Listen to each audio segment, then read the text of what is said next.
થાળેની workshop આજે 24 પાર્ટિસિપન્ટ્સે participate કર્યું હતું અને એ લોકોનો પછી વર્કશોપ એટેન્ડ કર્યા પછી એ લોકોનો વ્યૂઝ મેં જાણ્યા. તો વ્યૂઝમાં બહુ સારા રિઝલ્ટ્સ આવ્યા છે. તો એ લોકો જ્યારે પણ છોકરાઓ વર્કશોપ એટેન્ડ કરીને ઘરે ગયા છે તો એના પેરેન્ટ્સ એના સાથે ઘણું પ્રેક્ટિકલ્સ જોયું છે, કેવી રીતે એ લોકોનું કોન્સન્ટ્રેશન છે. હમણાં થોડીક વાર પહેલાં મને એક પેરેન્ટ મળ્યા છે, તો એનું કહેવાનું એ છે કે મારા છોકરાઓ પહેલાં હેન્ડરાઇટિંગ બહુ ખરાબ હતી, તો એની હેન્ડરાઇટિંગ એટલી ઇમ્પ્રૂવ થઈ ગઈ છે.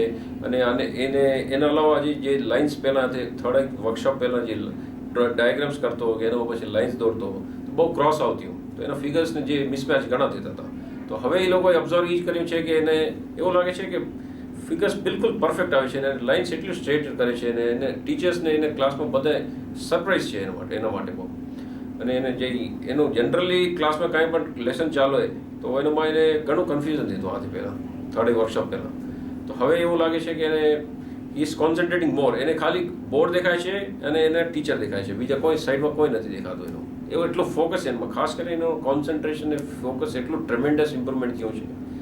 તો એ રિઝલ્ટ્સ આપણે બધા પેરેન્ટ્સ પાસે મને આ જ રિઝલ્ટમાં સમજાવવા પડી છે. એન્ડ રિયલી આપણે પેરેન્ટ્સનું આપણે સાંભળ્યું તો એવું લાગ્યું કે બહુ ઇમોશનલી વાત કરતા હતા. They have felt very emotionally and they are very satisfied with their children's.